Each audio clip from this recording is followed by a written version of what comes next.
தென்றலே மெல்ல பேசு சீரியல்ல அப்கமிங்ல என்ன நடக்குது அப்படின்னு பார்த்தீங்கன்னா, நம்ம இளமதி எந்த பையனை வச்சு இந்த ரிஷி ஆட்டோவில் அந்த போதை மருந்த வச்சாப்லையோ, அந்த பையனை போலீஸ் ஸ்டேஷனுக்கே கூட்டிக்கிட்டு வந்து, இந்த பையன் தான் பரம ஆட்டோவில் அந்த போதை மருந்த வச்சது, யாரோ சொல்லி தான் அந்த பையன் வச்சிருக்கான் அப்படின்னு வந்து பார்த்தீங்கன்னா, இளமதி இன்ஸ்பெக்டர்கிட்ட போய் சொன்னா, இன்ஸ்பெக்டர் அதெல்லாம் பரமனை வெளியில விட முடியாது, இதெல்லாம் நான் நம்ப முடியாது அப்படிங்கிற மாதிரி சொல்ல, உடனே நம்ம இளமதி போலீஸ் ஸ்டேஷனுக்கு வெளியில கூட்டத்தை கூட்டி உட்காந்து போராட்டம் பண்ண ஆரம்பிச்சிடுறாங்க.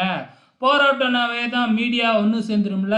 ஸோ மீடியா வந்து என்னாச்சு அப்படின்னு விசாரிக்க, இந்த மாதிரி விஷயத்த சொல்ல, அதுக்கப்புறம் டிவிலலாம் வந்துடும், நம்ம தான் மாட்டிக்குவோம் அப்படின்னு சொல்லிட்டு அந்த இன்ஸ்பெக்டர் பரமனை ரிலீஸ் பண்ணுறேன் அப்படின்னு சொல்லி ரிலீஸும் பண்ணிடுறாங்க. வெளியில் வர்ற பரம என் மேலே காதல் இல்லாமையா இளமதி இதெல்லாம் செய்யுது அப்படின்னு தன்னோட ஃப்ரெண்ட்ஸுக்கிட்ட இளமதி முன்னாடியே சொல்ல, அப்படியே இளமதி முறைக்க இப்படியே ப்ரொமோ முடியுது.